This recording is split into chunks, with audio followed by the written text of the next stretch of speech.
दोस्तों, सफर मेराज आखिर कैसे पेश आया और मेराज की रात हमारे नबी सल्लल्लाहु अलैहि वसल्लम ने सातों आसमानों के ऊपर किया कुछ देखा, और ये अजीम सफर कहां से और कैसे शुरू हुआ, आज हम आपको इस वीडियो में बताएंगे। तो चलिए सफर को शुरू करते हैं।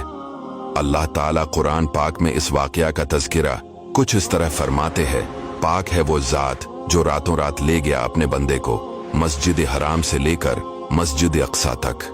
चिनाचे मेराज की रात हजरत जबरील अलैहिस्सलाम बारगाह रिसालत सल्लल्लाहु अलैहि वसल्लम में हाजिर हुए। आप सल्लल्लाहु अलैहि वसल्लम को मेराज की खुशखबरी सुनाई और आप सल्लल्लाहु अलैहि वसल्लम का मुक़द्दस सीना खोलकर इसे आब ज़मज़म से धुया, फिर इसे हिकमत से भर दिया। इसके बाद नबी सल्लल्लाहु अलैहि वसल्लम की बारगाह में बुराक पेश की और इंतहाई इकराम और एहतराम के साथ इस पर सवार करके मस्जिद अक्सा की तरफ ले गए। बैतुल मुक़द्दस में हमारे नबी सल्लल्लाहु अलैहि वसल्लम ने अंबिया की इमामत की, फिर वहां से आसमानों की तरफ ले गए। हजरत जबरील अलैहिस्सलाम ने बारी बारी तमाम आसमानों के दरवाजे खोले। पहले आसमान पर हजरत आदम अलैहिस्सलाम, दूसरे आसमान पर हजरत ईसा अलैहिस्सलाम, तीसरे आसमान पर हजरत यूसुफ अलैहिस्सलाम, चौथे आसमान पर हजरत इदरीस अलैहिस्सलाम, पांचवें आसमान पर हजरत हारून अलैहिस्सलाम, छठे आसमान पर हजरत मूसा अलैहिस्सलाम और सातवें आसमान पर हजरत इब्राहिम अलैहिस्सलाम हुजूर सल्लल्लाहु अलैहि वसल्लम की जियारत से सरफराज हुए। उन्होंने हुजूर सल्लल्लाहु अलैहि वसल्लम की इज्जत की और तशरीफ आवरी की मुबारकबाद दी। इसी तरह नबी सल्लल्लाहु अलैहि वसल्लम साथ आसमानों की सैर करते करते सिदरातुल मुंतहा तक पहुंच गए। इस जगह से आगे बढ़ने में किसी फरिश्ते की मजाल नहीं है, इसलिए हजरत जबरील अलैहिस्सलाम आगे जाने से माजिरत करके वही रह गए। फिर अल्लाह ताला ने आपको अर्श बल्कि अर्श के ऊपर जहां तक चाहा बुलाकर आपको बारियाब फरमाया। वहां रसूल अकरम सल्लल्लाहु अलैहि वसल्लम पर खास रहमत और इकराम हुआ। जमीन आसमान की बादशाहत और इनसे अफजल उलूम पाए। अम्मत के लिए 50 नमाजें फर्ज हुई।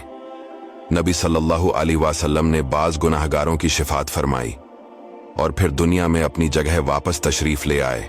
लेकिन जब वहां से वापस आए तो हजरत मूसा ने आपसे अर्ज की कि आपकी उम्मत से इन 50 नमाजों का बार न उठा सकेगा, लिहाजा आप वापस जाए और अल्लाह से तखफीफ की दरख्वास्त कीजिए।